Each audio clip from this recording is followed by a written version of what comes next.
I supply grapevine material, rootlings and grafted vines to vineyards and table grape growers throughout the state. We start in June, getting arm-length cuttings from the vineyards.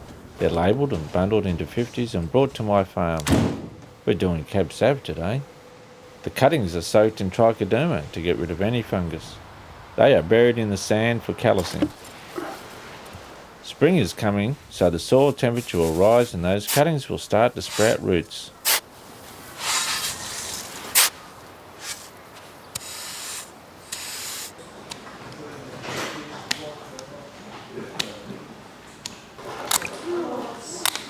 I came from the goldfields and was looking for something to do, and a friend recommended Viticulture Nursery because no one was doing grafted vines here at the time. Nice and fresh and green, and you can see the Cambrian, the darker green there around the edge. That's the Cambrian layer. That's what we want to match up. I had no training, just a willingness to learn, so I headed over east and spoke to some experienced people in the nursery industry. They taught me enough to start up. Kim, how many have you done today? A bit over 900. Oh, that's good. We slice a V-cut into the rootstock and budwood and strap the two together with a special elastic band.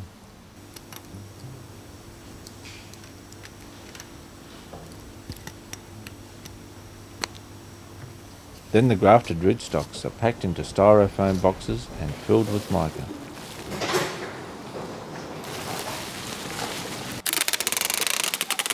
The box is sealed, labelled and stored in a callousing room for 2 to 3 weeks.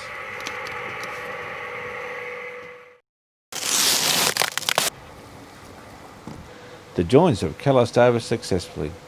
Now we dip them in wax to give the callus graft protection while it heals.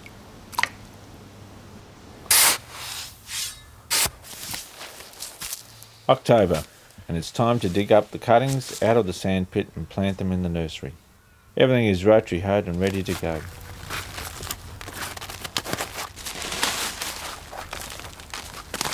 I contract a lot of people from around the area. They work from 6 in the morning to 1 in the afternoon. I pay them 2 cents to plant each cutting, and they'll each do about 6 hours and by knock-off time. How you going, Bruce? Not too bad, Russell. How's your day been? Oh, not too bad, not too bad. I planted a couple of rootstocks this morning.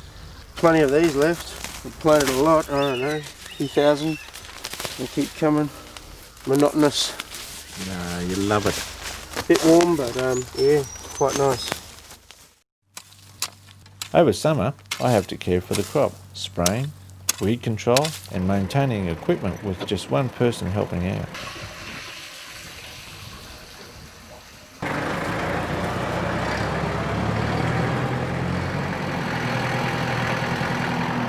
It's important to spray to keep the rootlings healthy and disease-free.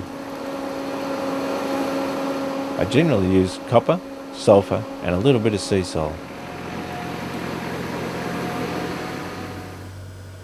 One of the cool rooms is a bit too cold. Better fix it up.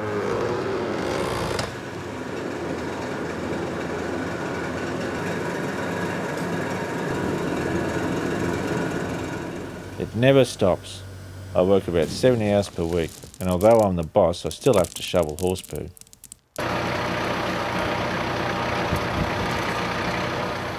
When the leaves fall off the rootlings in autumn, we undercut them. Then a team starts harvesting. This year, we are doing about 300,000.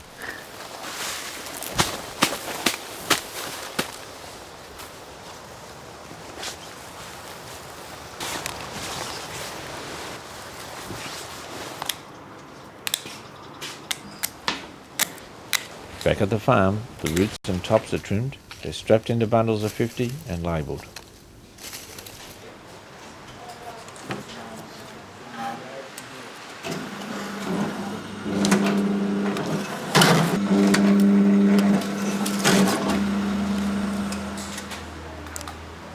I built this machine especially. It's a quick way of getting the roots the right length and looking neat.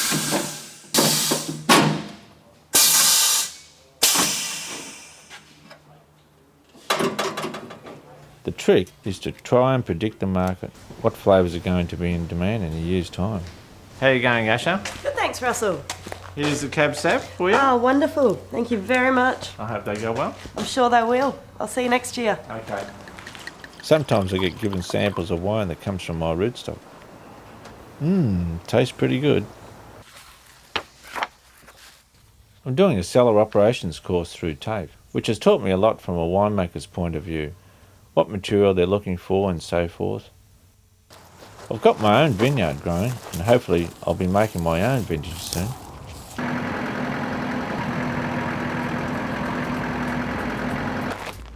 I've been growing this maize for 7 years now. Another 3, it'll be ready for families to come and enjoy. I'm going to set up some tea rooms, barbecues, slides, swings, mini golf, then al fresco style dining, and maybe a restaurant, all the while selling my own wine. The sky's the limit.